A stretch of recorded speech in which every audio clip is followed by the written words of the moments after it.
Hey there, and welcome to today's episode of the Bringing Business to Retail podcast. Holy crap, it is the end of September. I don't know about you, but every week I'm like, where did the year go? 2023 seems to have just flown by. And I don't know if it's because we've been busy. I know that my life has been very tumultuous and very busy lately. As I sit here in my office, I am super proud to say that Cav the dog finally has the cast off of his leg. However, as much as that was exciting, he then went and licked the small precious sore that he had so bad that he's back in a bandage, back on antibiotics, and we have yet more weeks ahead of us with him just being slightly incapacitated. I swear, if it's not one thing, it is another. Does it feel like that sometimes? I know 2023 for me definitely feels like it has been. If it's not one thing, it's another. And even today, making some big decisions in our home life, trying to decide whether we might move. That's one of those things that just kind of, sometimes you get maybe it's time to move, and you start looking and you see that there are options that you didn't even realize that are out there. And one of the things that I was having a conversation with my next door neighbor, because he is thinking about moving as well. And one of the things that we talked about is how we have built our lives and our businesses. And let's be honest, we've worked really hard to get where we are. And there comes a time when you think, you know what? I've worked really hard. It is time for me to start to enjoy the fruits of my labor. Is that what the saying is? I'm just totally making that up. I think that's the saying.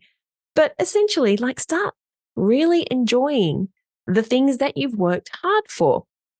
And one of the recurring themes that have been coming up inside of, it happened at the TRA Live, but also inside of our 5X group is, it is so easy to get wrapped up in the identity of being busy in your business.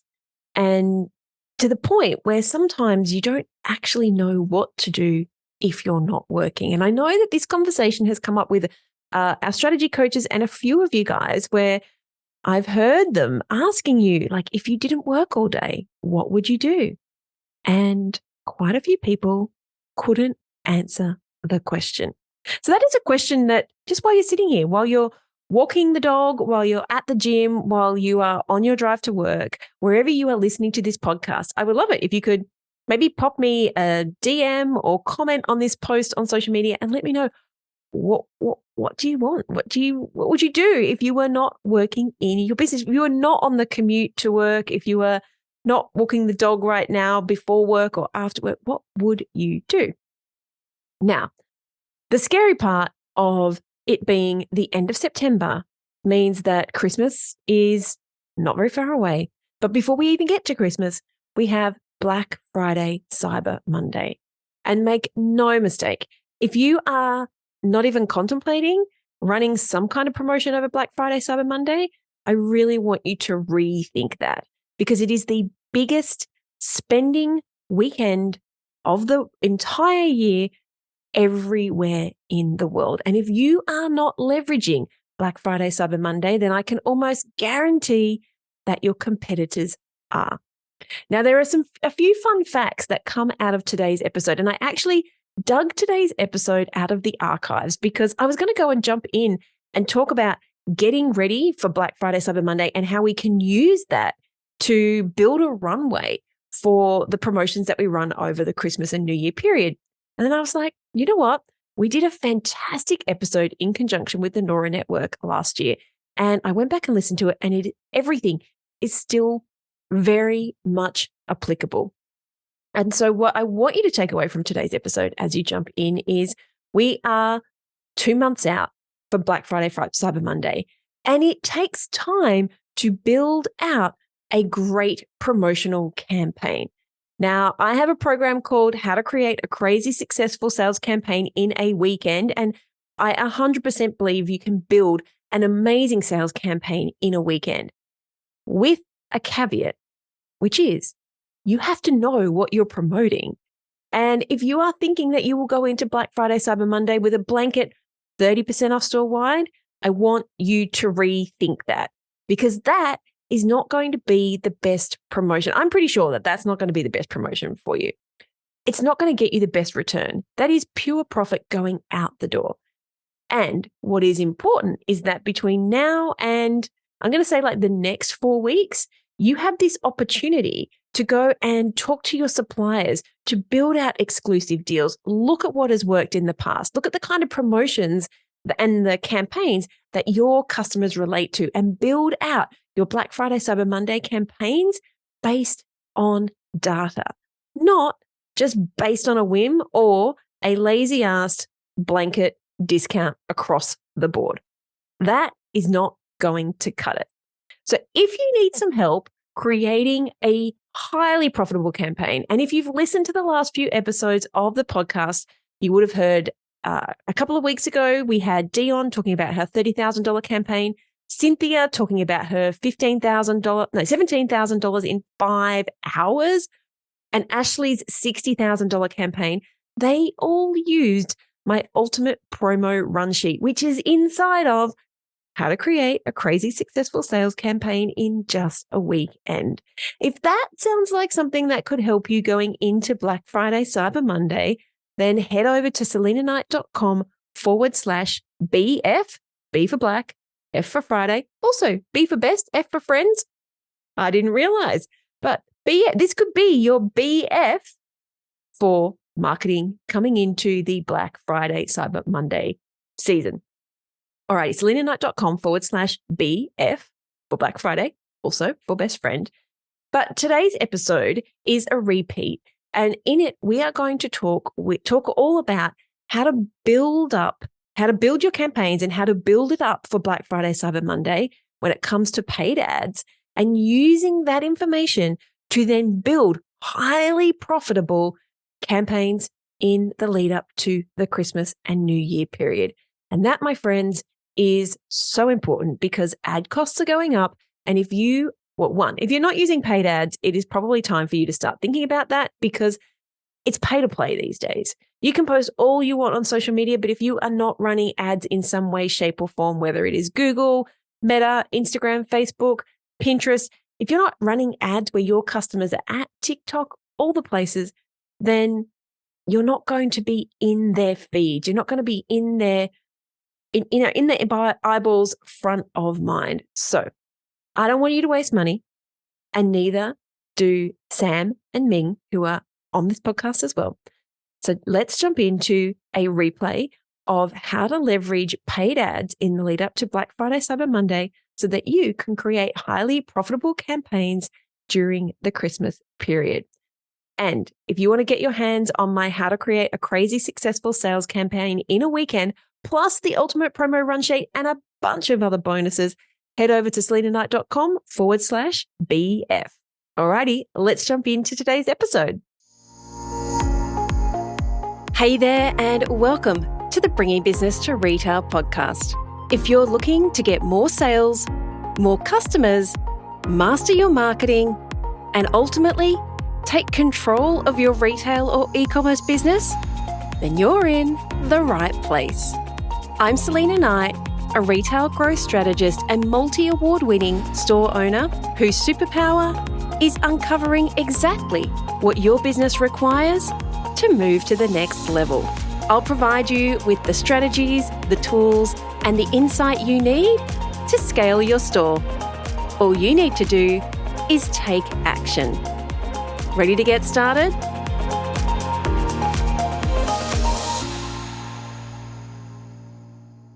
In this session, Ming Kang Chen, Head of E-commerce of the Sheet Society, and Sam Thompson, Head of Digital Solutions and Partnerships from Bench, join me to uncover where and when to invest your marketing dollars to maximize your sales this holiday season. Welcome, guys.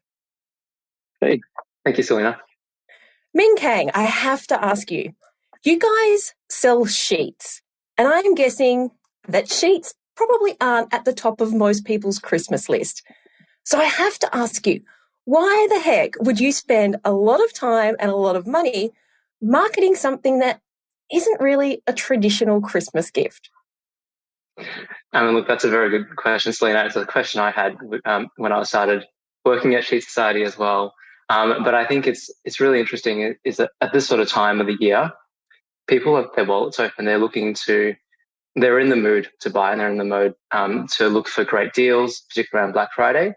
But even beyond those sort of big sales events, what we've found is that a lot of our customers, often they just want a self-gift, They're not really buying, a queen bed set for their best friend. They're actually buying it for themselves. And it's about, giving back and, indulging. And I think that's true for a lot of brands. I think there are a lot of items from a lot of other categories which sort of fit into that mold. So I think those are probably factors that all sort of lead into it. And yeah, I think it's just a time when people have that permission to spend rather than any other time of the year where it might feel a little bit more self-indulgent than during the holiday period. And it sounds like you've got some experience around when people are in that spending mode, they kind of feel like it's okay to spend on themselves. I'll just throw that one in for myself and put it under the Christmas spending budget. Yeah, absolutely. Absolutely. No one's asking questions then. We were just talking earlier about holidays and how when you're on holiday, the budget is a little bit different to what it normally is. And I think the same can be said around the holiday period. Yeah, I would totally agree with that. Even if you're a brand that doesn't traditionally sell around Christmas time, the stats don't really lie. I think, what were we saying? It was something like 72% of shoppers say that they're going to buy something that they never intended to buy during the festive season.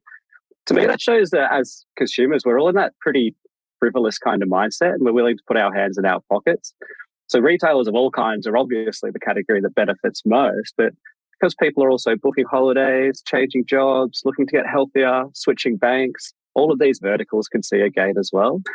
I don't know about you guys, it's been a tough couple of years, right? Like, I've definitely had a bit of a cash splash, and I'm likely to in the coming months as well. And given that we're keen to spend and we're a little bit less loyal to brands than we ever have been before, to me, that's a pretty key indicator that I'm likely to be influenced by advertising as well, which is a massive opportunity for brands to capitalize on. You just said something, Sam. Sorry, you said something, Sam. You go, Ming Kang. I was just going to jump in and say, Sam mentioned it, but despite all the economic uncertainty that we do have, people's savings are still at record highs, and people do have money that they are willing to use. And so I don't think we should be shy about being optimistic about the period for ourselves. Yeah, I was going to say, Sam, you said something that probably a lot of people who are listening and watching never think about, because it's not something that happens to us. But my husband works for a tech company and he's in sales, and like Christmas time in Australia, after about the 18th of December, right through to the end of January, there's nobody here. Like, we all go on holidays. And so for him, there's no customers to sell to. It's beautiful weather. We can go on holiday, and he gets into super spend mode even post-Christmas or that lead up to Christmas, because he's kind of not working that hard. And there's a bunch of people out there who are in that same sort of circle, like people like teachers and people who are in sales, where when all the corporates go on holidays, what else have they got to do except for to spend money?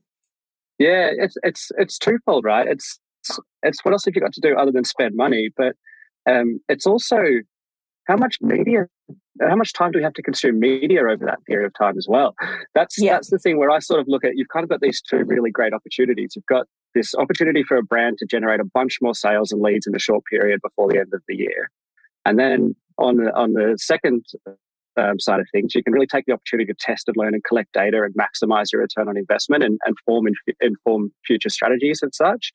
But the real key that kind of wraps that all up is that we are consuming more and more media than ever before, which means there's a real opportunity for brands to create an influence. And that media tends to be digital these days. We've got this real need to consume media on demand rather than being broadcasted to by a TV company, for example. Now we're watching catch-up TV, or we're listening to Spotify when we want. So you've got this really nice ecosystem that brands can take advantage of, because we're increasing our media consumption. So there's an opportunity to talk to us, and we've got money and time, so we can really start to use that wisely. You've got a lot of the behind-the-scenes knowledge when it comes to what brands can expect during this kind of sales period. There's a lot of data that's out there, and we can collect all the data in the world, but if you don't know what to do with it, then it's kind of a useless exercise. So can you give me like a little bit of an insight as to the kind of data that we can use as retailers when it comes to maximizing where we put our money? Yeah, of course I can. There's probably, you could probably split this right down the middle and talk about it from a twofold perspective. One is looking at what data you have as a brand. So what we'd call that your first party data and how you can use that effectively. And Ming Kang and his brand use this all the time, and it's something they use to inform all of their strategies. So I'm sure he'll want to jump in and speak to this a little bit as well. But on the first party side of things, it's one of the brand's most valuable assets, in my opinion.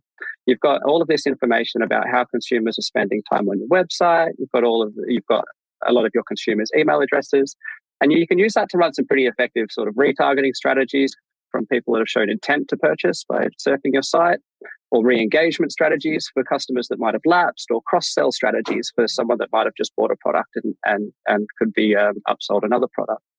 So there's all of this great first-party data that you can use to really inform and make some really intelligent decisions around who to target and when. On the other side of it, you've got sort of unknown data sources or segments of audiences that you can target based off a range of different factors.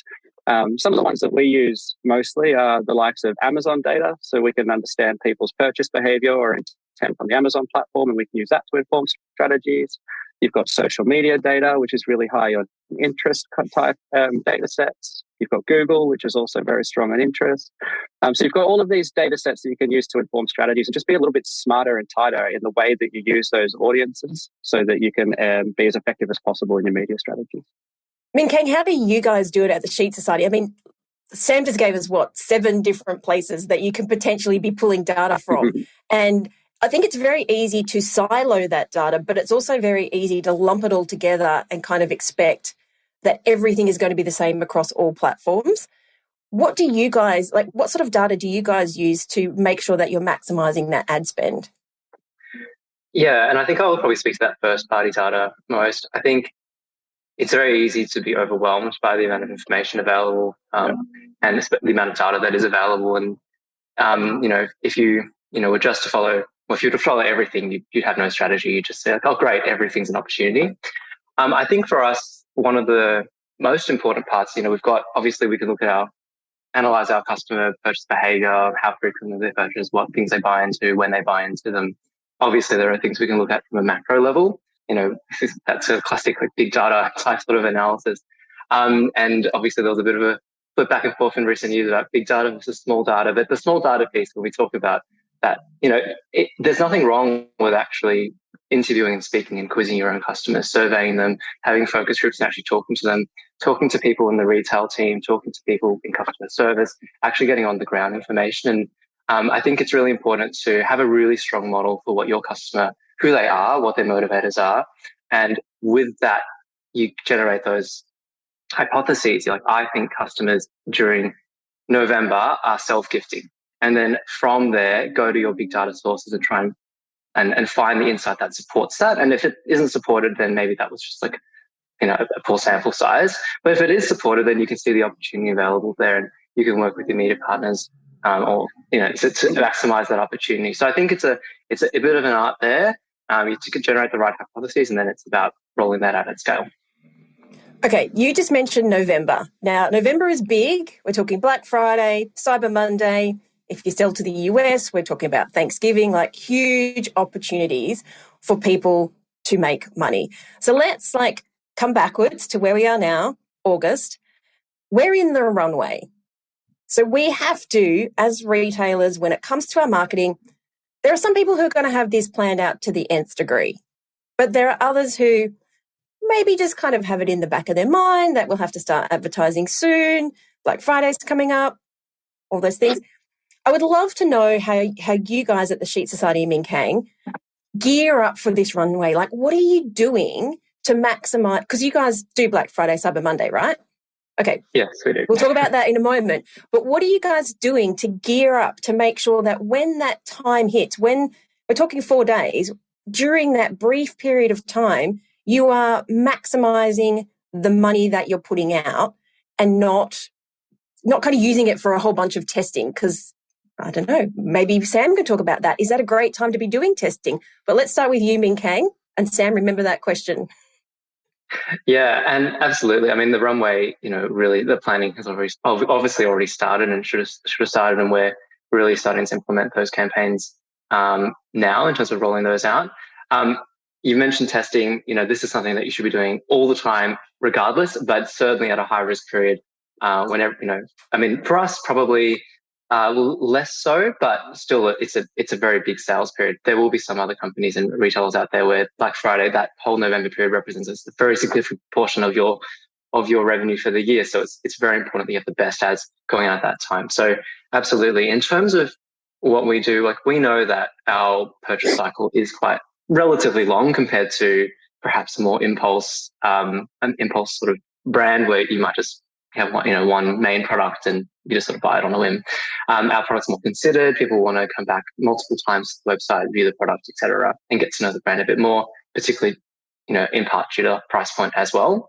So for us, it's about building that story and building that connection. And we know that there will be some customers who, with our top of funnel brand awareness sort of advertising, they're happy to buy full price and they're going to just buy what's there because it looks great and they want it now.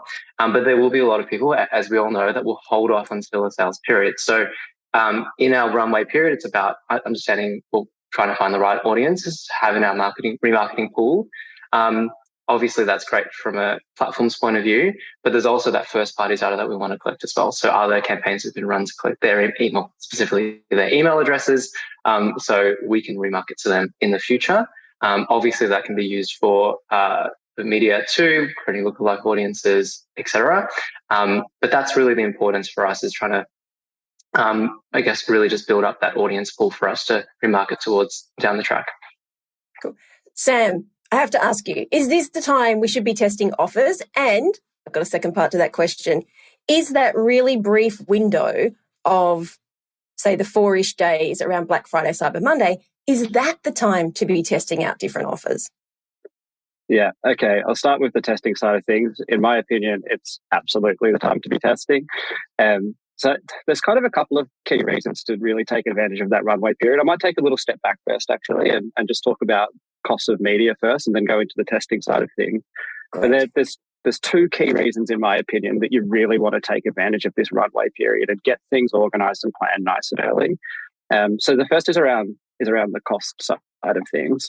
When we're working in digital media, the kind of way that we purchase has shifted over time.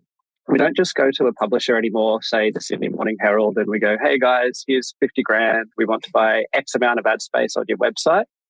It's not quite like that anymore. We buy things in what we call a biddable kind of ecosystem. So we place a value on the ad space, which is heavily dependent on a couple of things. Firstly, it's the quality of the publisher. So we'd be willing to pay more for someone leaning back and watching their connected television than we would for somebody that's just surfing in a website, for example. The other thing that we sort of use to assess the quality of the media is the audience that's viewing that media space. So we might bid more aggressively if we know that someone has been to your website, for example, and shown intent to engage with your products than we would for someone who might be, say, female 25 plus. So as more and more advertisers that are spending in that environment, like during a Christmas period or a Black Friday period, and customer cut through or attention becomes a lot more valuable, the more competitive that entire space becomes. More bids are being placed on the media, and brands bid higher for the media space, and ultimately the impact of that is that it drives up costs for everybody. So if we take advantage of that runway and we start early, we can plan better and we can look to lock away desirable ad space. We don't have to battle those rising costs over that period. So it's really important to sort of think about that while you're looking at the runway period. Now we'll get into your part, the question around testing. Yes. Again, it's get your budgets in early, right? So we work in a digital environment. We use data all of the time. And we can effectively optimize your campaigns for the weeks leading into Black Friday and then for the weeks leading into Christmas, so that we could almost go into those two really peak periods for a brand with that runway, right? We've already got learnings, which means that we could work in a pretty heavily optimal state. And that means that your budgets are humming by the time that those periods roll around. So it's good to then it's good to test things like creative messaging, creative copy, websites that are delivering the best response, audiences that are delivering the best response, offers, for example, to the point where you can get sort of really highly optimal by the time that those peak sales periods come around. Great. All right. So who's going to answer this question? I want to know how much of our money we should be spending right now, how much we should be using during that peak period, which is, say, November to just the beginning of January when you've got your post-Christmas sales, and then the next bit afterwards. Yeah, I can jump in. Look, obviously this is going to change on your brand and what works for you. But, I think, you could say, for that first part runway, 20 to 30% of your budget might be spent trying to build up that customer base, leading them into that period. Again, you have to consider things like your customers, your product, the consideration that is required to purchase your product, the competitors that are also competing with you online in those similar spaces. But that's perhaps a sort of rule of thumb. You spend probably about a third or a bit more on that peak period of time, really, getting the sales that you want to get in the holiday period. And then afterwards, we've got that post-sale period, where people, we do find that people, once they buy the product, they love the brand, have hopefully had a good experience with your brand as well, and are actually in a really good mood to buy more and extend on their purchase. And that's how the remainder of the budget can sort of hit. And that can be quite a good cost-effective way, because your spend should be lower at that point in time. It's not as competitive. And so it may not be as, a sexy period. Well, everything's a sexy period of time, but it's not the peak period, but you're still getting quite good returns. Yeah. What do you think about that, Sam? I was going to say, because that's very even. And I would have thought, Ming Kang, you were going to say put a big chunk of that money during the peak period, but you're kind of saying level it out, average it out. Yeah, I would agree with averaging it out as well. And the reason being, I think Ming Kang's speaking from a very performance-heavy point of view, right? So his spend is going to be heavily dictated by people that are in market at that time and what their mindset is there. What I would kind of add to that, I do agree with what Ming Kang said in terms of how you would sort of flight that money over time. Where I would probably just go a little bit deeper is that I would look to split out your marketing spend so that you've got brand spend versus performance spend. And we usually play by about a 60-40 rule, 60% of your spend towards brand with 40% towards the performance marketing side of things. So we want to use that 60% of our budget to be really highly targeted, but in a branding arena, so that we can inspire customers and get them into the sales funnel, and then around 40% of that budget to make sure that we're actually converting and acquiring those customers. Okay, how do you get the people who hold the purse strings to agree to that? Because they're seeing money out, I want money back in. And you're saying, well, actually, I want 60% of the budget just to tell people that you exist and just to get them into the funnel, but only 40% to actually make them spend some money. Yeah, it's tough. It's tough. It's a very tough conversation to have. Well, I might even step back on this question as well and give a little bit of context to some of the trends that we've seen within our agency. And one of the things that we've seen happen over time, so we've run a lot of Facebook and a lot of search and a lot of lower funnel activity, that performance-driven stuff. And we've run a lot of brand media for a range of different advertisers. And we've seen that over time, because it's so accessible now through super easy to use media buying platforms, that really high intent or really bottom of the funnel media, which is again primarily search or social, is something that will get pulled in-house and that a brand will run themselves. So brands want and need to be in control of their data. They want to be able to effectively analyze customer journeys, and they want to get media costs down on the performance marketing. And that makes a whole bunch of sense to me. So we often see that search and social are those first pillars of the media mix that sort of come in-house. We then see that the next stage in that journey is that brands will scale out that performance media, blast their target audience, generate a whole bunch of sales, and then we'll hit some form of diminishing return or some form of rising cost on that customer acquisition point. And that's where it's really important to sort of look to diversify your channel mix. So that's where we sort of come in to try and say, look, diversify that channel mix, start investing in brand strategies. We can inspire more customers. We can get them into your sales funnel, but we'll do it from a really smart and effective way so that you're not blasting money out to people that are unlikely to buy your products at all. And then the key part of it, and this is what is going back to answering your question, Selena, who I think has dropped off again, is that we need to ensure that we are measuring things effectively. And if we can measure things effectively and we can show the proof points, and we'll probably talk about that in a bit, that is how you start to have the conversation around the effective use of brand dollars. Yeah.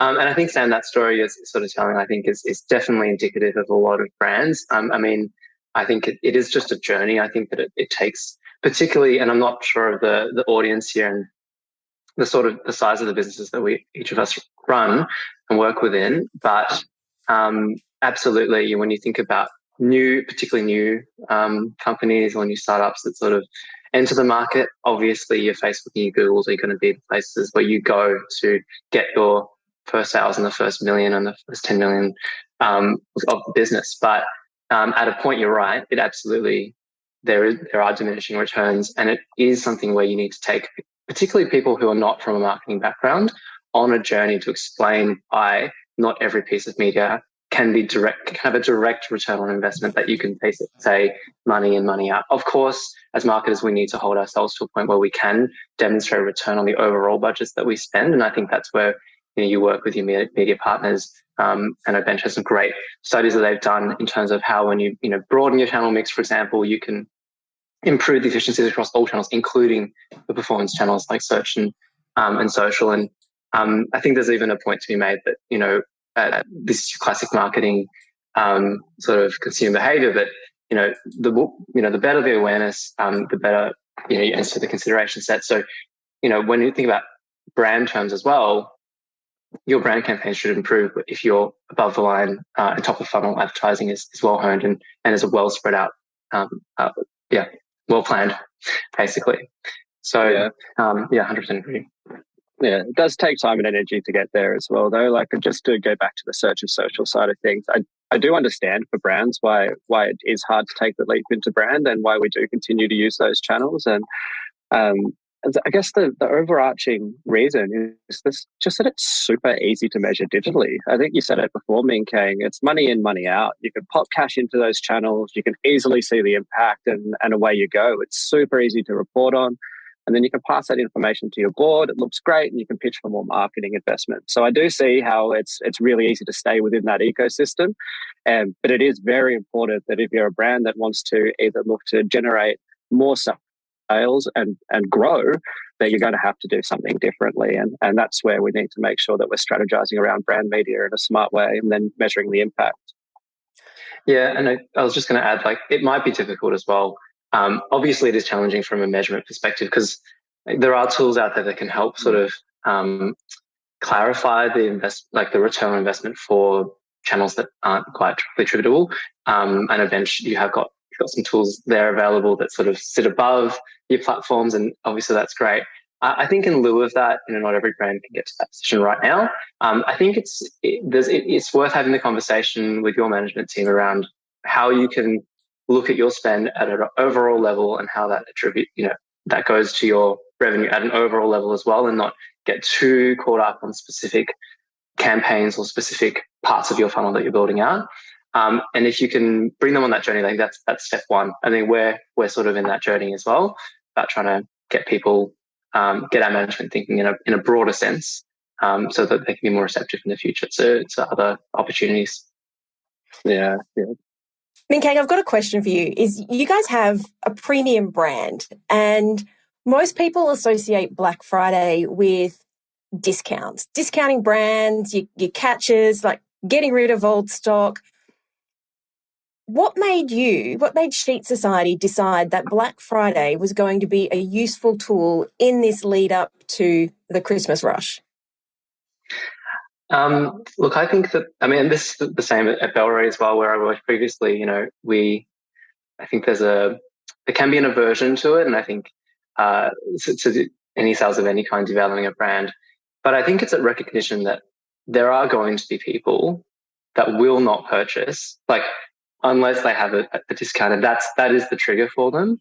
Other people are triggered because their bedroom has got renovated and they want to make it look nice. Other people want to treat themselves because they had a breakup. I don't know. But the purchase trigger for a lot of people can be and is a discount.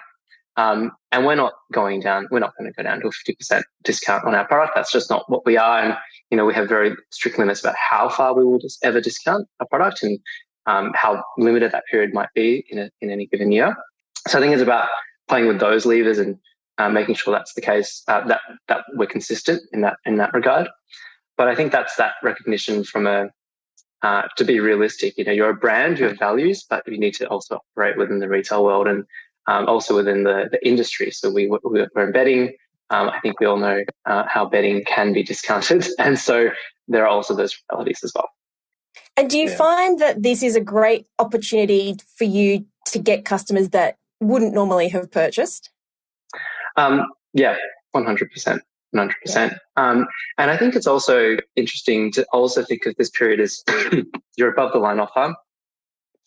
There are things that even premium brands will do below the line that most of us don't. If you're outside the brand, won't see, and unless you're on that mailing list, you won't get. So, or part of that cohort that you can market towards.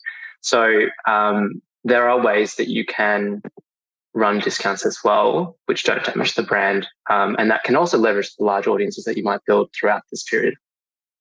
Sam, you've got the data, right? I was going to ask you. You have so much data across so many different brands.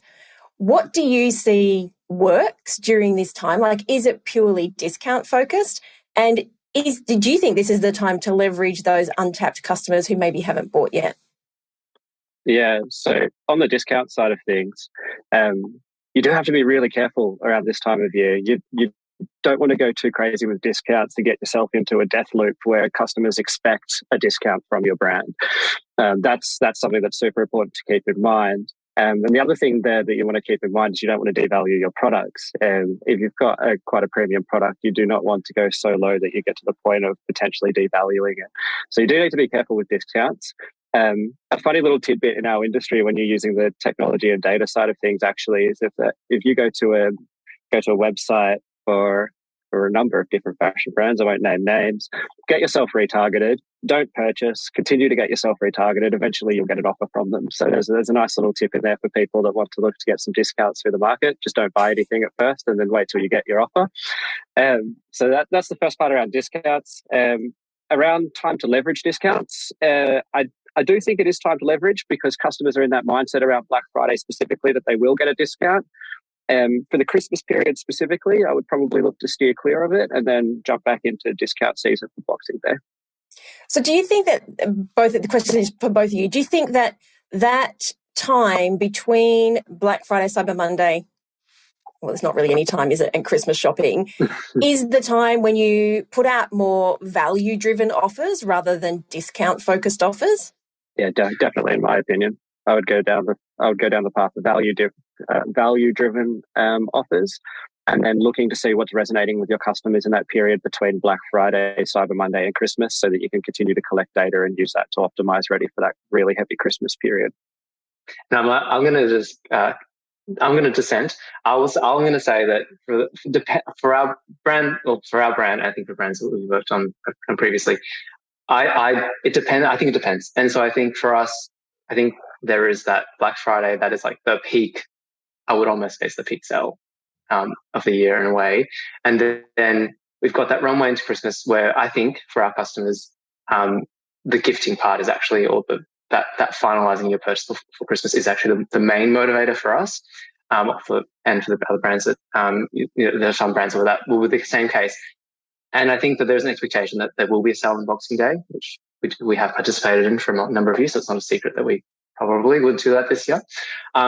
So I think that with that customer knowledge that there will be those sales periods, there are just going to be customers in that early December period which I think would have purchased anyway for reasons that are beyond a discount. So I think you can also play into that knowledge in the market. Because even if you were to discount, I think if you were to discount the start of December, customers still know that there'll be a Boxing Day sale. So, and that probably will be bigger than the one you run early December if you were to run one in December. So I don't know. It's debatable. I think it depends on the industry. No, I think you bring up a good point. And a lot of this has to do with knowing your customer. Like you're saying, it's not bad to just get on the phone and talk to your customer, because I'm sitting here thinking, if I forgot to buy during that Black Friday, Cyber Monday, now I got the in-laws coming to stay, which means I probably need some nice sheets. And I'm not looking at the cheapest possible price. Like I don't really need to have any offer other than the fact that it's in front of me and it's a brand that they'll like and it's a brand that they'll respect. So like you were saying, you can't just go with discounts and you can't just go with, you have to have some kind of offer out there. Sometimes you just need to be out there, full stop, in that 60% of your brand awareness budget that's going out there. Yeah, and I think it's that combination of your above the line and below the line activity. It's not to say that you can't offer any discounts early December. There will be a subset of customers who are looking for it, but you could do that in different and sneakier ways, or playing your audience in a really smart way. But I think you're right that there are just so many purchase motivators. Sam's just happy to spend at Christmas time. Well, yeah, exactly. Well, it speaks to the importance of what we were saying before, just making sure that you're in market, you're taking advantage of the way that people are not only consuming media, but the different mindsets that people are going to be in. So Selena, you're going to be in a fairly different mindset to Ming Kang, who's going to be in a different mindset to me. So we need to make sure that as a brand, you've got the ability to be able to talk to all three of us in the most effective way possible. And that will then inform or maximize your sales strategies off the back of it. Okay, we've talked a bit about runway. We've talked about this peak period. We've got the post-Christmas part. And Sam, both of you are throwing out numbers of like 30% of our budget should be looking at what worked, what didn't, and how we're going to promote in that period immediately after the Christmas rush. So can we talk about what do we do with our data that we've gotten? How do we leverage the people who did buy or didn't buy? Like, what are we doing that's not just a Boxing Day sale? Yeah, that post period is one that people often neglect, to be fair. I think it's one of the bits that's really easy to overlook. We see the sales that we get towards the back end of November, and we see the sales that we get over the Christmas period, and everyone goes, yay, and slaps each other on the back, and they're like, we've just had such a good period. All right, let's look to start planning something in another 3 to 6 months' time. I think that's something that is a bit of an opportunity for brands to start getting right, and really having a look in that sort of week after the Christmas period to really maximize what you can do in the next immediate short term. There's such an influx of sales, there's such an influx of new customers that there's a whole bunch of data there that can be used to really help to inform how you move forward with any strategy in the early stages of the next year, which is often a bit of a lull period for brands. So there's tons of things you can do in terms of cross-selling. There's tons of things you can do in terms of modeling that data and trying to find new customers that are similar to the ones that have just purchased from you. So yeah, to me, I think it's almost about sort of a third of your time and energy should be spent on the planning, a third of your time and energy should be spent on the optimization and the execution and the sales, and then a third of your time should almost be spent making sure that you're analyzing that and making sure that you're using it to your full effect. It's a really valuable asset that, as I said, is often neglected. No summer holidays for the data nerds. No holidays for us. No, that's it. No. Sitting at our computers is fun enough. And I think people forget that this is where I think we are really lucky compared to the Northern Hemisphere, is it's our summer break. The kids are on school holidays. We've got that extended time off. We're consuming so much more media. We're in the spend mindset, whereas in the Northern Hemisphere, it's, a few days, Christmas is over, back to work, where we have a completely different luxury to be able to market to our customers in that time. Yeah, agreed. Ming Kang, how does the Sheet Society leverage, apart from Boxing Day sale, that period just after Christmas? Because you've got a lot of sales, you've got a lot of data, and hopefully you've got a lot of cash as well. Yeah, and I think it's about validating that your assumptions that you made in that holiday, going into the holiday period, were actually came true. So you use your runway period. You hopefully got the sales you wanted in November. Were the assumptions you made about why people were purchasing, or what offers would motivate them, or what creative would hit, or what they even purchased, full stop. Did they match what you had predicted?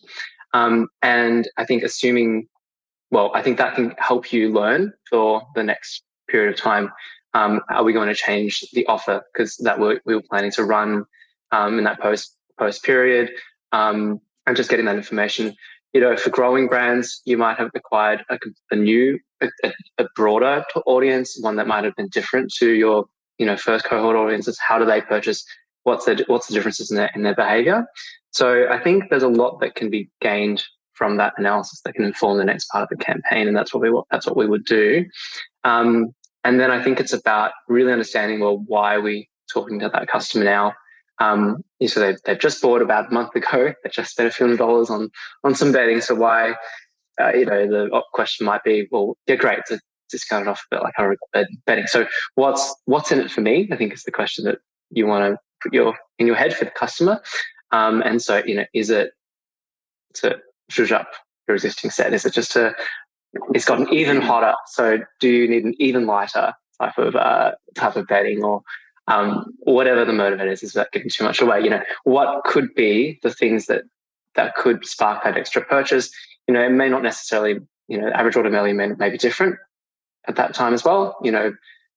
For us, you could argue that if you're just topping up, average order value could be smaller, but it's a different goal, it's a different campaign. But yeah, I think that's kind of what we would do. And is it more the brand awareness campaign? Sorry, Sam, or is it more trying to get more conversions? I think for us, in particular that immediate post period, it is a performance. It is performance-driven campaign. And I think we've built up the awareness throughout the holiday period that by that point, we're really just, because we're trying to close out the season and hopefully just buy the damn things, people. I think you raised a really interesting point just before Ming Kang. You kind of glossed over it, but it's something that just stuck with me, and that was around the insights that you can generate. So you'll go into these periods with a really good understanding of who your audiences are and who the most likely people are to acquire your products. Once you've finished that sales period, you're going to find that there's probably a few people that were not quite within that target audience that you thought that have really resonated with your brand and have bought something and had a really good experience.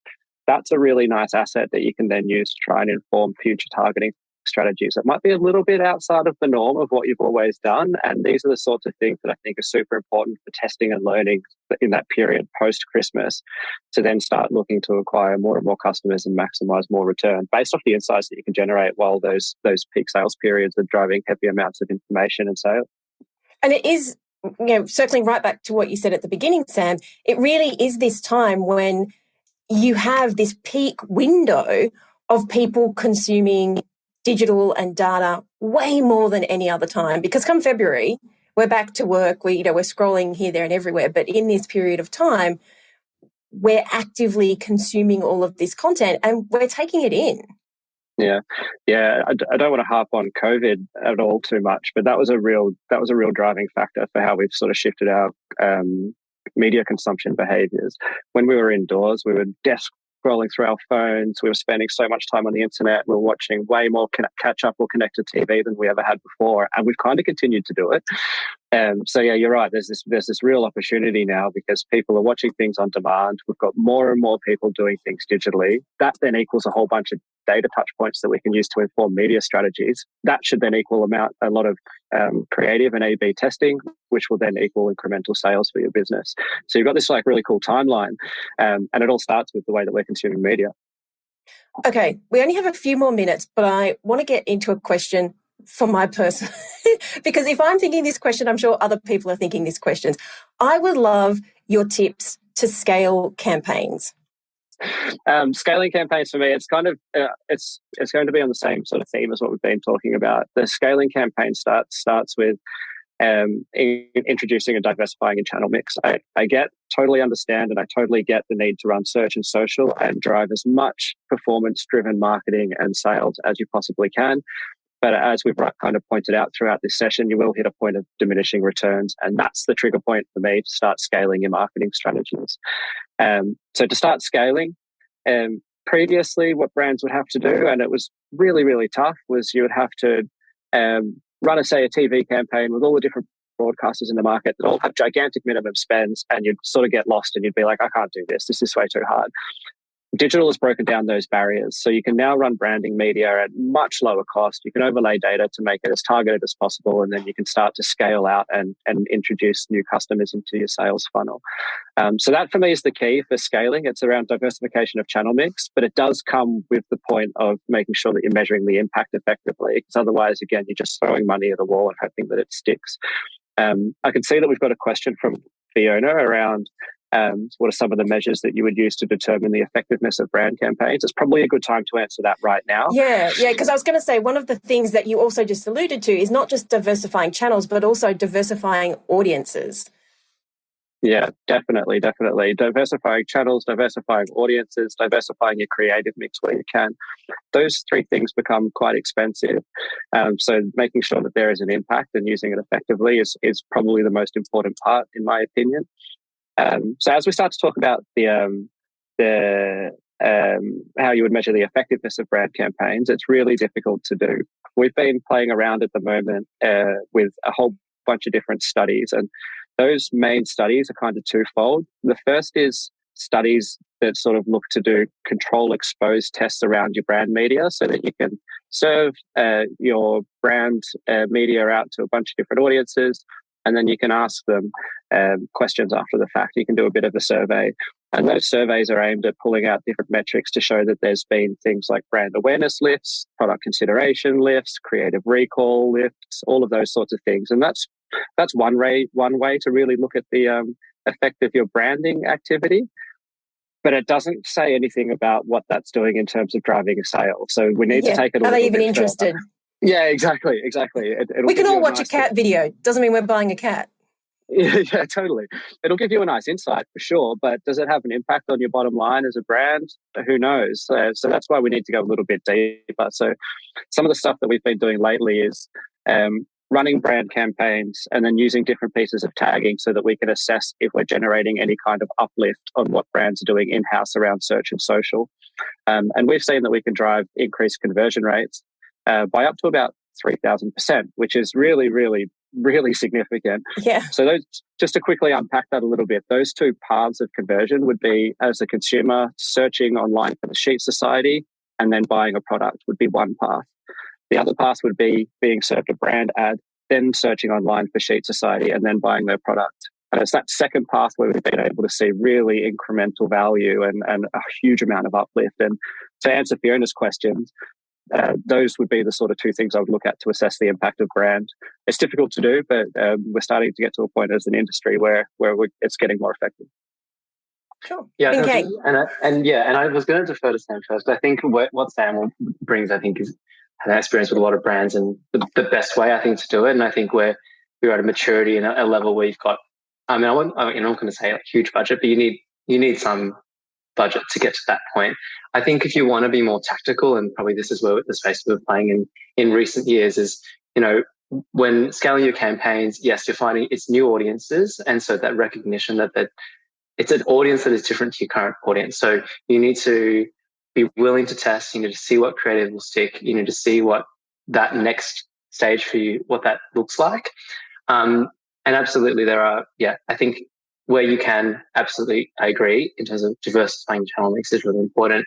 And I think, like for us, we've been moving into things like affiliates, similar sort of, thinking there in terms of what Sam was saying. Even just we go back to the original Christmas question is about working with them to book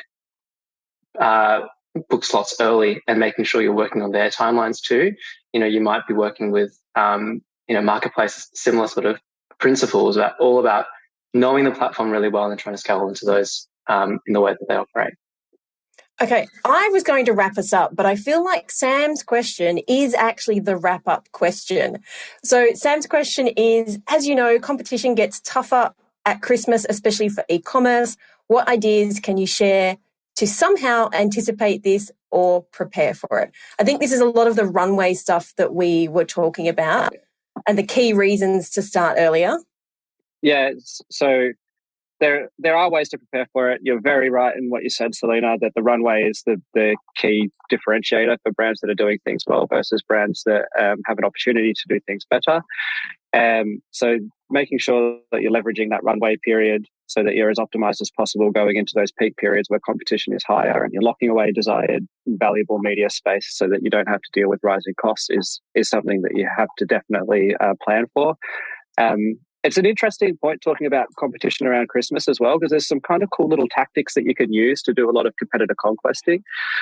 So you can use different pieces of technology that will scan the keywords of web pages, look for your competition's brand name on those pages, and then you can use that to serve an ad, and you can competitively conquest that way. So that's something that I would look to do from a competition perspective, and that's available for nearly all media channels. So that's a nice way to kind of pull some of your competitors' potential customers into your sales funnel as well. But yeah, so there's definitely a lot of different tactics that you can think about, and the runway is probably the best way to approach competition leading into Christmas. Yeah. Ming Kang, did you want to add anything to that? Yeah, I mean, look, from a really tactical point of view, from a brand, I guess, being really aware of you just need to be aware of your competitors and what they're doing. How are they reaching customers? There's probably a brand that's bigger than yours. I mean, unless you're the market player, dominant player in the market, probably a brand that's bigger than you. What are they doing to reach customers that you're not doing? How are they using the platforms that you're using in ways that maybe are better than the way that you're using it, and try and outmaneuver them? If you're a smaller brand, that's the whole point, is that you can be more agile. We always share examples of ads and campaigns that other competitors are running. What can we do to undercut them or have a better message? And so when you're looking at Christmas specifically, hopefully you have got files or information on what they did last year or what you did last year and how that compared. And I think that's probably a good way to prepare that would probably be my top tip in terms of preparing for it, is just being really agile with your own industry. I'll tell you the things I took away from your conversation. One was really allocating that budget, the 60-40 brand awareness performance, and then also the kind of 30-30-30 in terms of one-way peak and post. For me, that is about preparing. It's going in thinking, this is where I'm going to spend my money, and then building out the KPIs that I expect around those budgets. Because I came into this conversation thinking something very, very different. So thank you very much. But also that, am I the only person? I can't be the only person whose friends send them screenshots of, why am I seeing this ad? So I've taught everybody to click the 3 buttons and then send me screenshots so that I can see, because I'm only one person, right? I get targeted very differently to my friends. And so I get these screenshots. So it is something as simple and grassroots as that can give you the insight, because you can all go to ads library and see what ads people are running, or you can check out the Google shopping and whatnot. But to see how your friends are targeted, to me, is always an eye opener, because I'm like, oh, I never even thought about that. That analogy to me is the loudest person in the room or the loudest brand in the room isn't always the smartest brand in the room. What I would say there is they've blasted ads out to a lot of people, and it's not been very relevant for someone. So they've effectively just wasted some money on serving your friend that ad. And be a little bit smarter with your ad spend. Use the data that you've got available to you so that you're not wasting money anywhere along that path, and then you'll be able to maximize your return as best possible. Okay. Absolutely. And I think that's a really good point. And I think we're in the business of not just making revenue, but being profitable whilst doing that as well. And so, being really smart about your media choices. There's a revenue number to hit, of course, but let's maintain those margins. Yeah. All right. Next question. Can you get the same reach and quality digitally compared to what you can get through billboards? I feel like I have an answer to this. Who would like to jump in first? Can I just say what I think is, my first thought on that is, but a billboard is marketing to such a tiny niche. Only so many people are ever going to see that billboard. I want more bang for my buck. Billboards aren't generally in the most niche of places. It's an interesting mindset. I'd probably go a little bit the other way, to be fair, Selena. Oh, okay. Yeah. Finally, a bit of controversy on that. Yes. We don't always agree. We're at a point in the digital world, and it's probably been the biggest evolution and the biggest innovation over the last sort of 12 to 18 months, that a lot of the billboards around the city have gone through a period of digitization. So there used to be that you'd go up and you'd whack up your poster. That poster would be up there for X amount of time, and you'd capture every single person that walks past, or every single car that drives past the billboard. We're now living in digital world. I think it's something like 90% of the screens around Australia now are all digital, and that gives us another data touch point that we can use. We can use that really, really effectively to be smart with marketing. So to answer this question here, it might not get you the reach, but I think one of the themes of this conversation is that reach is not necessarily the best thing when you're a brand that doesn't have infinite dollars. You want to be smart with the way that you're doing things. So now that we've got these billboards that are digital, we can do some really funky things with targeting. We can map people's mobile phone patterns and movement patterns and try and find screens that over-index for groups of people. A nice example of that is if you want to target a health-conscious audience, for example, we can look at all of the mobile devices that we see at a gym over X amount of time and then follow their movement patterns around. And that will give us an idea of what screens around the city will over-index and be the ones that are most valuable for us to target. So that's a really cool thing that we can do with audience targeting. Very creepy. But it's really you cool. have hacked the system with that question, because the question was not digital billboards. And so we're arguing. But I'm like you, if I have some data, if I can justify that my target market is coming into some sort of touch point with that, that's a different story. I took this to be, it's a billboard on the side of the highway, or it's a billboard on top of a building, and you may not even pay any attention to it. But I feel like you kind of hacked that question, Sam. Well, of course I hacked it. I've got to put my spin on it.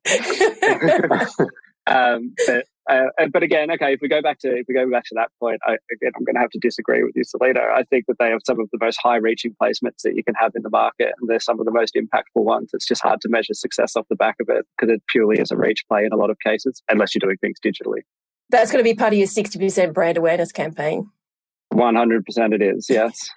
And I think the answer also is that the more, this is the diversification of channels argument, is that actually by doing both, you will improve the return on both of those channels. That's not all or nothing. It's not a zero-sum game here.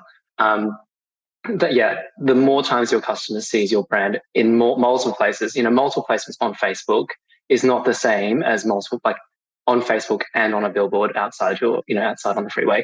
There's a difference in terms of how the consumer perceives that information and the brand work that you're doing. I think the studies have shown that the higher salience you get from that. So I don't think it's like it should be an either or. And I think I agree that those billboards can have really great bang for buck. All right. While we wait for some more questions, Sam, you threw out some stuff there around the digital billboards.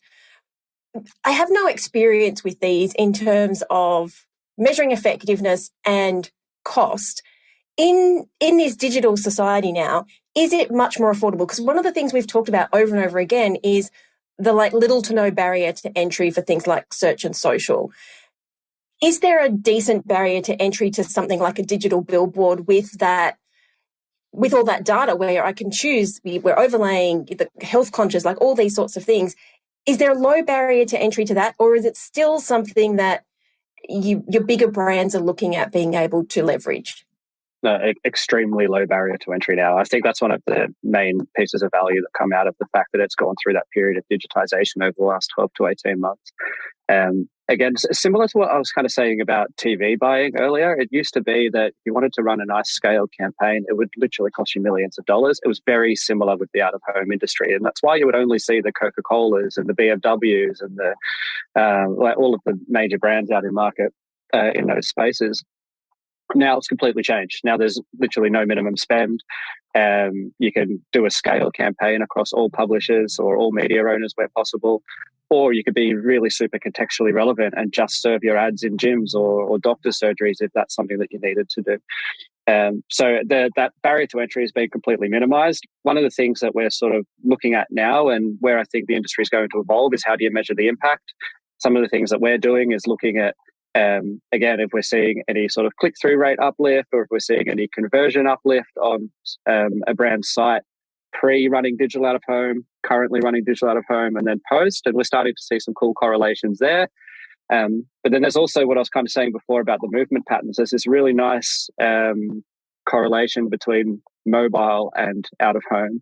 And so that's what you can use to inform targeting, but you can also then look to see how that mobile has interacted with the brand afterwards, or if they've downloaded a shopping app or something similar, and you can start to directly attribute those two channels. And that's stuff that really excites me, and it's super early doors when it comes to this channel in the market, but it's going to evolve, and it's going to evolve quickly. I like the fact that this is a great sort of circling back to the conversation you had earlier when you were talking to Sam's answer, which is really diversifying the platforms and diversifying the audiences, but doing that in a very smart way, in a very technical way, in a very niche way.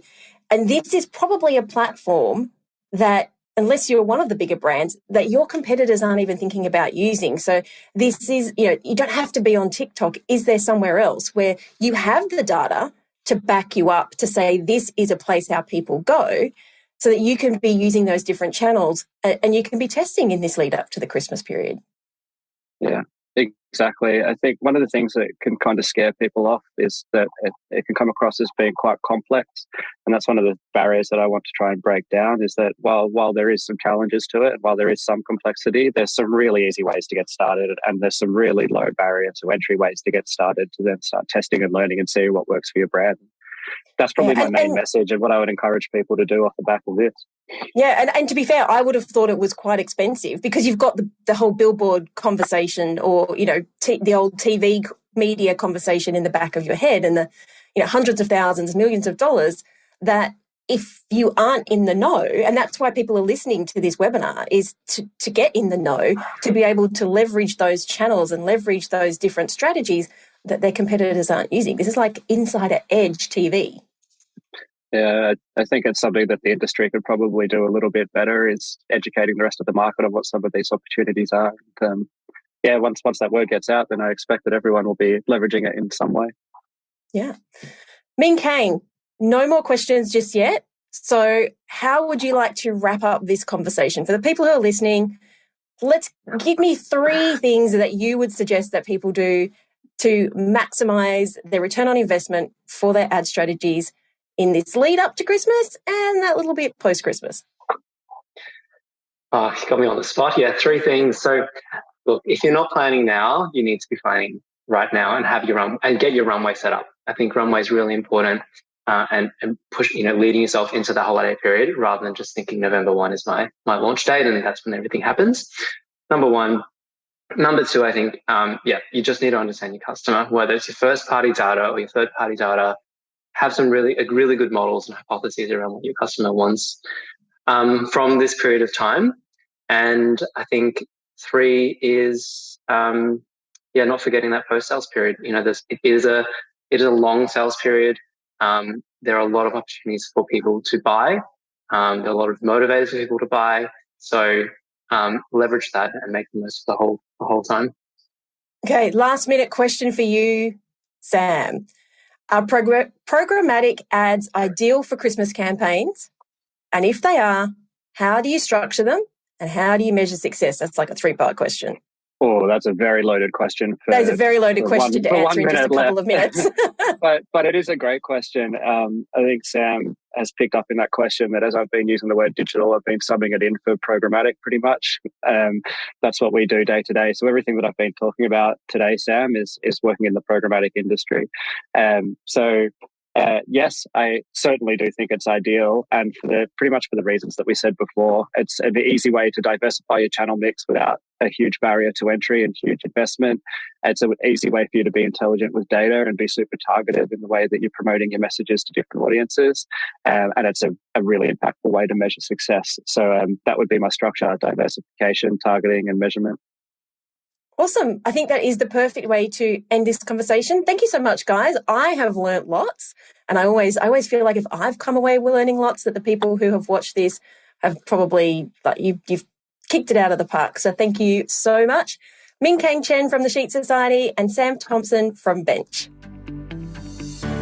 So that's a wrap.